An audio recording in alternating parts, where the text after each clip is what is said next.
You're back home in San Diego. Right. How are you feeling? I feel a lot better now. I was definitely exhausted yesterday. It was great to see my parents. They drove to Vegas to pick me up on behalf of my company, Hughes Marino. They donated the van to come get me.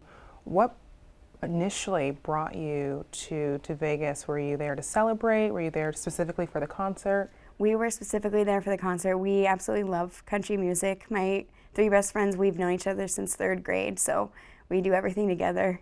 We booked this in April, so we've been looking forward to it for however 6 months. So we were just looking forward to a fun time in Vegas and seeing all of our favorite country stars, and it was a truly great event. It was very organized, and we were so impressed by it, and we were just having an amazing time until Sunday night. So how long was everything going well and having a good time before you first got the first indication that something was going on? Oh my gosh, we were having a blast. We were singing loud. Big and Rich, they were singing like the national anthem. It was beautiful. Everybody was having fun. Jason Aldean came on. I think he sang about 4 songs, and we heard this noise, and I thought it was fireworks. Like, you would never in a billion years think that, what was about to happen would happen to you. I would never, ever think that I would experience that.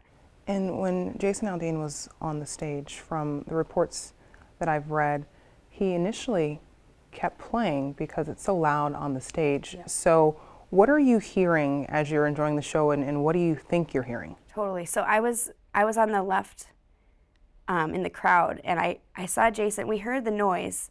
I looked. We thought it was just fireworks. It's Vegas, so you never know. And it was the finale, the last night. I had no idea. I saw Jason look to his right, to his left, and he kept singing like for maybe 10, 15 seconds, and then he looked again, and then he took off. And then I don't really remember, but I do know that the floodlights came on, which I don't. I feel like it was good that they came on because we could see where we were going, but it was just so chaotic. So chaos, what happens once people start to realize that something's not right? You said, did you hit the ground?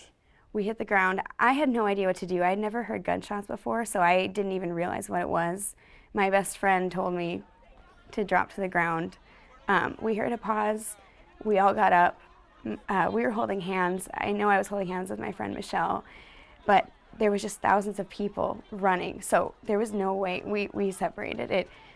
I mean, that was a horrible moment when we all knew that we were just in separate places, and I just ran to the nearest exit, which I was just following everyone else.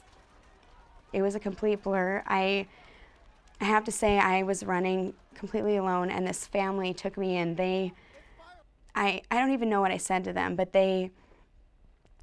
one of them happened to be an off-duty cop, another was a nurse, and the nurse held my hand the entire time. I was sobbing because I didn't know if my friends were alive.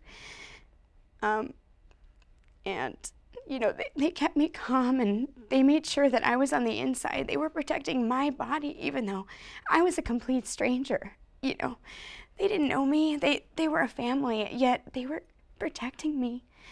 It was beautiful to look back on. It was such a blessing, and I just want anyone who hears me to know that out of this horrible, horrible, horrific tragedy, there was so much good that I witnessed.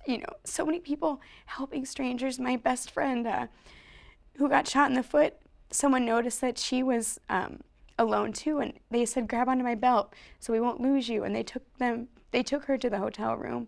The Sproggs family who helped me escape, we ran until we couldn't run anymore, and someone picked us up in a truck and took us to their house, and I stayed the night at their house. And there was just so much good. Like, the American people are such, they have good hearts.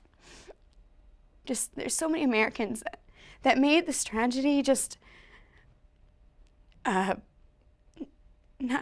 beautiful, but just they made me have faith in the human spirit, because everyone was willing to help everyone. And when we drove after we got my friends, we drove past this street, I think it was Charleston, and there was a line of people, I don't know, Dad, there was a line around the block, like hundreds of people waiting to give blood, waiting to donate things. You know, they just wanted to help, and that is what I will always remember. I will not remember the shooter. I will remember all the people that helped. That's it. Thank you so much. You're welcome. Thank you.